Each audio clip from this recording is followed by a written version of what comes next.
Hey everyone, welcome back to another exciting episode of Attacker Productions. Today I'm back being joined once again by Jimmy, Jake, and like always, Fluff. Hi. What's up, people? What's going on, y'all? And today we have our second round of what we consider a messy competition of wings. Oh my goodness, wing eating contest. I can't talk all of a sudden. I've done it too much today. But today's contestants have brought their own variety of sauce, let's put it that way, with Jake using Agent Zinc and with Jimmy doing Le Diablos. I cannot say that word, but I tried my best. Like always, yeah. You picked Asian Zing. Well, I mean, he just said pick your favorite. I didn't know it was like I feel that. I feel betrayed. I feel betrayed. We can have the same favorite. It's okay. No, we can't. Like, I'm Agent Zing. What am I supposed to do in the last round? I mean, only one of us will be. We don't. We could share. We can both be Asian. It's not a big deal. I don't know if I can emotionally. Just go over your duel.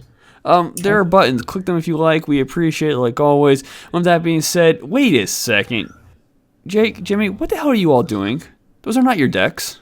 I don't know what you're talking about. Well, yeah, there are decks. It's just. Well, okay, you're not playing your decks. How about that? No, we're not. Jimmy did one mornings. Are you there? Yes. Okay. Hello. There you go. Okay, hey. Can y'all hear me? Yes. Yeah. Okay. So Jimmy did one of his classic text me at 2 a.m. and asked me if he could play Red Broly, and I was like, I think Matt asked to borrow stuff, and then I remembered he wasn't coming, so I was like, yeah, man, go ahead. And then I told him I wanted to play Towa, and he was like, well, you know what? I got something for you. That is the last straw. I'm done. You're texting him at 2 a.m. instead of. I'm done. Bye. Good luck. Fluff? Oh. Do you guys have something going on, Jake? I felt like our weird texting was like known on the channel. I thought so too. Does he play Commander all of a sudden now? Does he want in on the Commander stuff? Somebody should call him. Okay. Until then, we're 2.5 minutes into the video. Please go over this amazing contest of eating wings. This amazing contest of me playing the most linear deck in the world, and Jake playing a deck that he's never read before. Yeah, I literally haven't read the cards that are in this deck. Before this game, Jake, I was like, you want to play Slug? Yeah, I mean, Bancroft walked over, and Jake goes, oh, okay, so what do I want to do? And Bancroft's like, play the Slug card. So this is actually my second time ever playing Broly. Like, I have never touched it before this event. But it's a very linear deck. I knew what I was getting into. I knew how the deck wanted to pace itself. I had played against it quite a few times. But this is my first time actually piloting the deck itself. And as you're activating effects, I'm like, okay, now from here you have this branching path and this branching path. Yeah, you were coaching me the entire time, and like every time I would start to coach you, you would just tap the energy and play the card. I was like, oh, okay. I tried to help you in the first round when I played against you, but I was too worried about reading all my damn cards. Well, the thing is, like, you told me what to play, but I didn't have any of it. So here I am going digging, looking for something. And I remember Bancroft said to play the Slug, so that's what I'm hunting for here. So if you see my Towa profile, I made some minor changes to it, mainly in the color of the balls that Towa can fetch. Mainly just to pay for non-Xeno cards in the deck that do have a specified cost. So you putting the red ball out there kind of telegraphed to me, you got Toppo in your hand. Yeah, but I kind of need it again. Like, oh yeah, of course. Like I can't do anything about it as the Broly player. It's like I just basically have to either play through it or just pass turn when it hits the field. So I'm just having to play through it. Like, and I know it's coming, and I just have to play. And Toppo's 20k body is incredibly relevant against Red Broly's lineup. Mm-hmm. Oh, very much so. I would like to go over real quick. I know me and Jake played, And I remember we were talking about what energies you should charge. And I'm like, you should never really need to worry about that. And you're like, but I need to charge green. I'm like, no, you don't. You charge green turn 1 here. Yeah, I for some reason I thought I needed one of each color of energy, but really you only need red for Jimmy's list. There are a couple cards in my list where I need green, and I was just, I think, conflating the two in my head. So most of the time, the my color ratio in the energy tends to be, if I wanted to charge my energy and set up my energy to play any card in my deck at any time, I will need 2 green, 1 red, and 1 yellow. Because I do have specified evolve cost for green, and then successor cost for yellow, and then topo for red. You don't play the 5-drop Boo in your deck. Yeah, right? I tried to do that in one of my games, and it turns out that the Xeno Evolve Boo has to evolve on top of a 5-drop. Yeah, the 4-drop's just a top 7 searcher. Mm-hmm. So that's the only way to play out the Boo in my list, is off the top 7 of the 4-drop Boo, which again, it's just if I see it, I see it. If I don't, I don't. I have other cards to play. The Xeno Slug can evolve on top of the 4-drop Xeno Slug for 2 energy. Yeah. Okay, I was not aware of that one. Okay. Yeah. I knew I needed green for something. Sorry, Jake. Yeah. But probably the most obvious play I could have made here with 2 open energy and 1 red showing, especially since Jimmy knows my list. Warping 1 from my hand wasn't super relevant here, considering I already had a Towa on board. And Jimmy pretty much just has to pass here, and I kind of know that when I drop the Toppo. Yeah. I knew the Toppo was coming. Like I said, that's Towa's best defense against Red Broly until she is able to establish her lock. So, like, it's there. I had to deal with it, and it's better to deal with it on turn 2 than turn 3. And at least in my eyes, I'm just hoping that you don't have another Toppo in hand to follow it up the next turn with. Yeah, it would have been nice. I did mulligan for this one, if memory serves. Your build plays 3, doesn't it? My Towa list plays 4 Toppo. Was it 4? Okay. Yeah, you just need to be able to charge 1. I think I play 4 Toppos in mine as well. Yeah, there's not much thought put behind the Toppo being at 4. There's no like crazy tech. It's just legitimately there just to be a charge target for other Toppos. So right here, you're trying to get rid of the Broly because I am not awakened at this moment. So, it's smart to try to attack into the Broly and get rid of it. And you went and fetched the after image off your leader effect with a little bit of coaching. Exactly. Once you play the 1-drop Broly on turn 1, the tournament pack version, I mean, you really don't need Planet Vampa for the rest of the game, and you can then kind of abuse that leader effect on your red Broly that's intended to fetch Planet Vampa and go get any defensive extra card you need to help set up your game. It's fantastic. Like, Broly just fixes any issue that you have in your hand at the moment. And that's one of the things that makes the deck so powerful, is because it is so consistent. At any point in the game, you can pretty much fix what you need in hand. Maybe in the late game, you kind of can start to fizzle, but by the late game, you already won because you're playing Red Broly. And unfortunately, the cost to play this list has recently exploded, but I'm sure we'll have a video at some point with our thoughts on the current market on TCG Player. Wait, is that a project? I mean, I was just saying we might at some point, but it can be. Hey, you guys want a secret rare? We have one. It's $4,000, And I can't wait till the Sin Shinron secret rare explodes. I think we still have like 700 of them in the prize box. I have the winter one right now. Yeah, me too. I got one too. Wait, we're all rich if they explode. We got like 4 hits in. That's right, we did. Yeah. So here I'm just still trying to push the Broly while he's unawakened. I know he can awaken in combat and then do some interesting plays here, but I don't really mind warping a card, another card out of my hand because I know what's in it. It's Of not course. a lot. So did you have another option off of the top 7 with Boo, or was that Slug just the one you wanted? The only Xeno or Wow. yeah. That's probably the worst I've ever seen Boo hit. Is just, I mean, that's not a bad one still, because you're able to untap with your leader, and then you get 3 blocks out of it if you pay the 1 energy. So that's not a horrible grab for the matchup, but that's just rough seeing that only one. I think there might have been a Frieza as well, but that's not super relevant here. Oh, no, and not. Slug is clearly the better grab. So while that Boo is in rest mode, if I attack your leader card, I have to drop 2. And I knew I was just going to have to play through that again. Same with Toppo. I can't get around it. I don't have a good way of removing the card.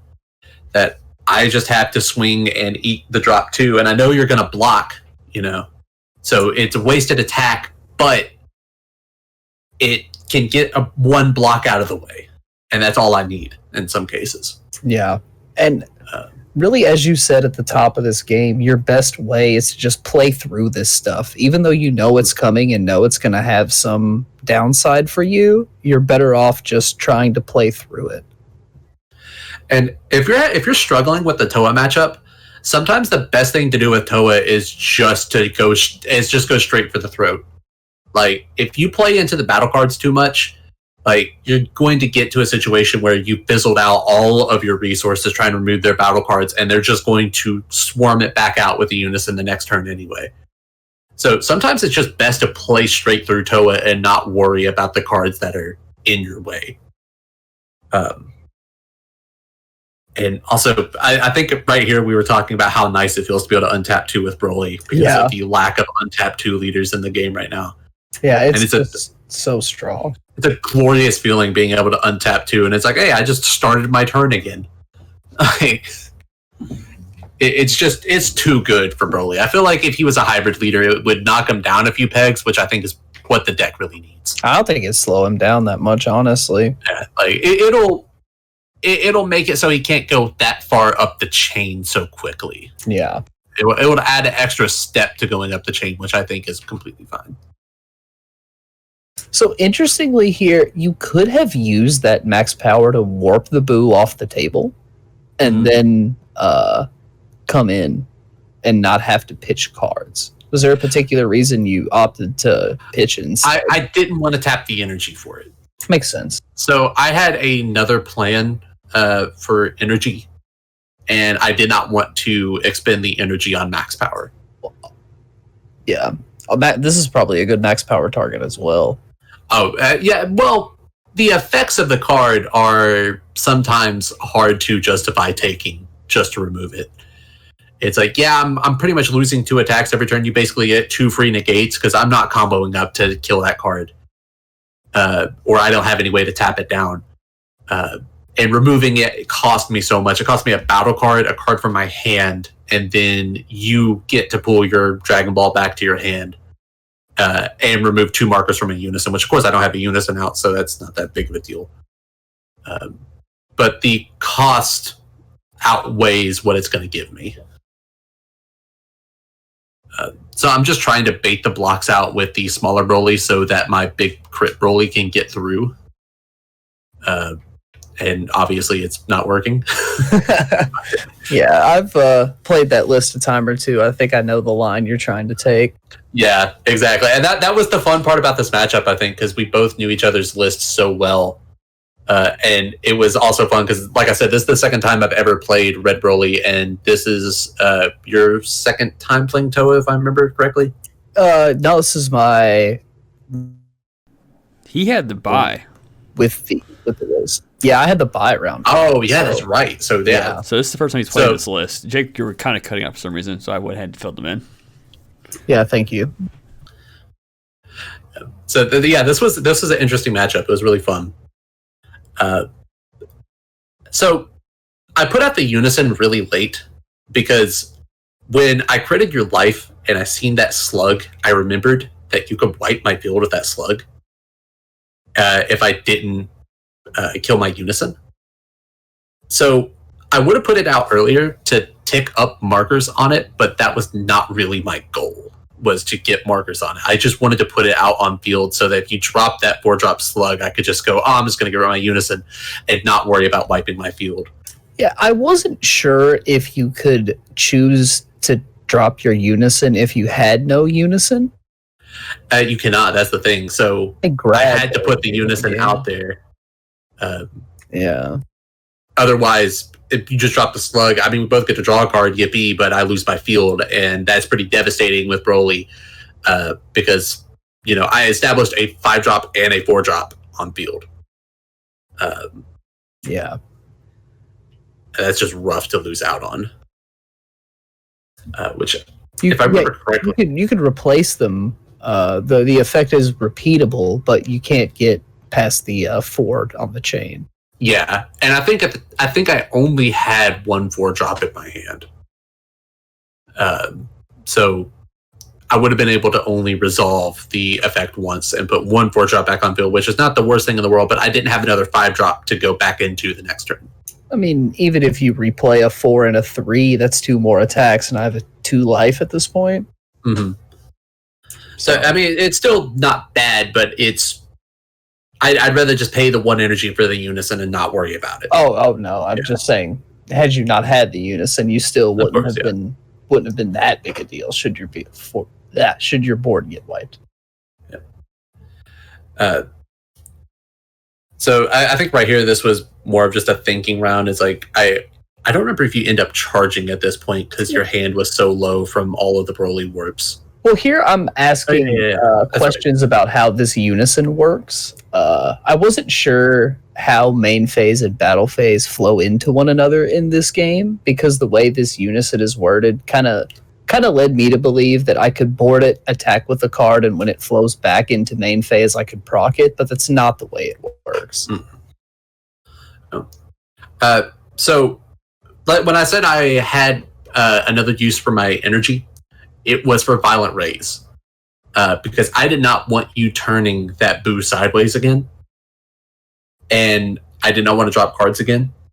And I know every card in that deck, other than the 2-drop Slug and the 2-drop Frieza, is a 20k. So I knew whatever battle card you were going to put on field would not be able to attack unless you wanted to drop like a BMS and swing and combo it up. See, I was under the assumption that the last Violet Rays was in your life, because you grabbed After Image off the leader effect and crit a Violet Rays from your first one. If I remember correctly, I opened with it. And I was having that thought through my head. I knew that there was some cards that I didn't want to be in rest mode, especially the 6-drop Slug, because while he's in rest mode, I cannot attack your leader card. So I think I don't remember if it was on my mulligan or if I kept it in my first opening hand. Yeah, I mean that's probably the safer assumption when you got After Image, but I just kind of had the feeling it was in your life here, based on my luck.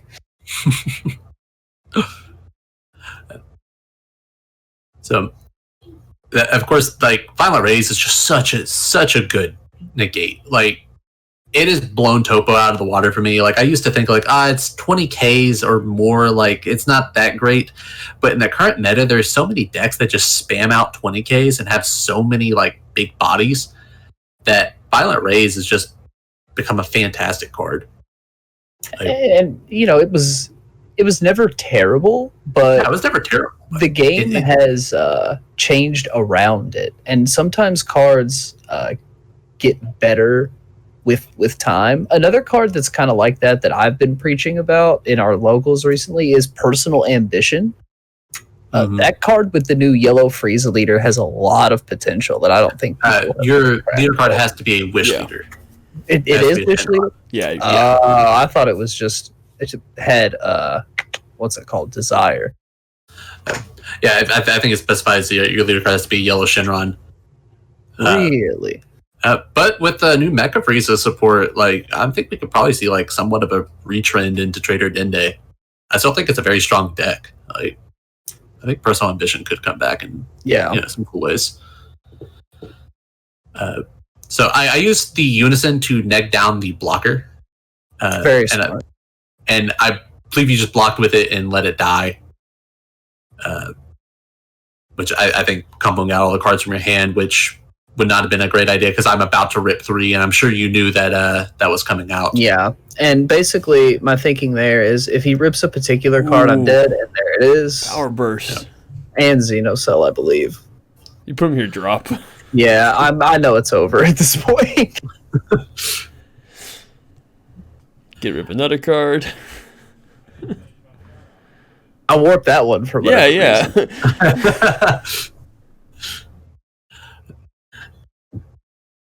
And Broly swing, that Broly is just disgusting. Yeah, like it's 35,000 double crit after ripping 3 from the hand. Oh, there's the Xeno Cell. Okay. But specs like that, you might think it's a green card.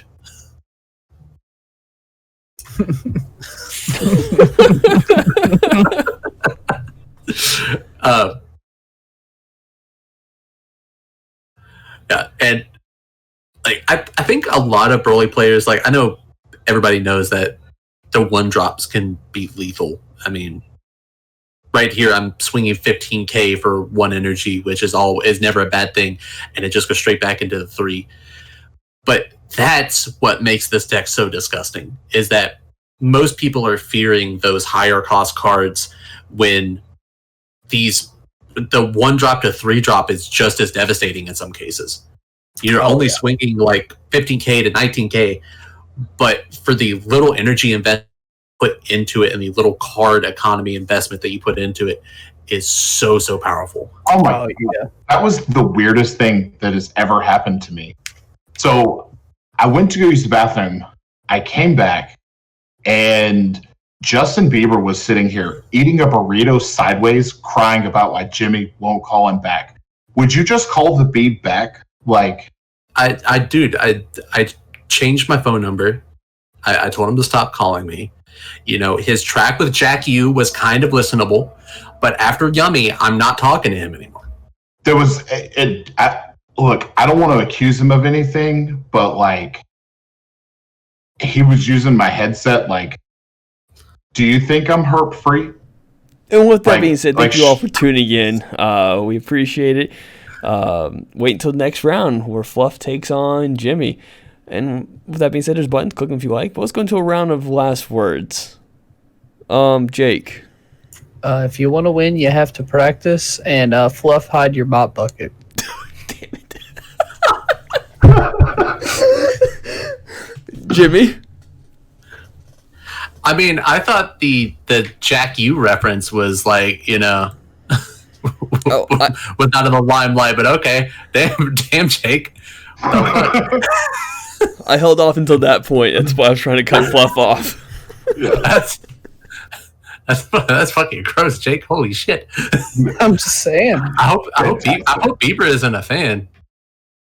Like, I mean, Bieber, if you're a fan, like, hit us up. Like, Yummy fucking sucks, but like, I guess you could make a good track. Like, didn't he make a track with Jason Derulo or something? I don't know. I mean, he's like a dad now and stuff. He's like out of the limelight. Wait, what the fuck? Yeah. I still imagine him as being like a fucking child. No, dude. But he also eats burritos sideways. Yeah. Does he? Yeah, Google it. Dude, I missed this Justin Bieber lore. Holy shit. Where have I been? Hold up. I'm not holding it for long. Fluff, would you lead us out? Yeah, we make mistakes so you don't have to. Seriously, like, should I get tested? Read your cards, know your plays. Fluff out? Oh my god, he's eating the burrito sideways. What the hell? Like, this is genuine. This isn't a bit. Like, I'm actually. This is the first time I've seen that. Why is he looking so mad at it?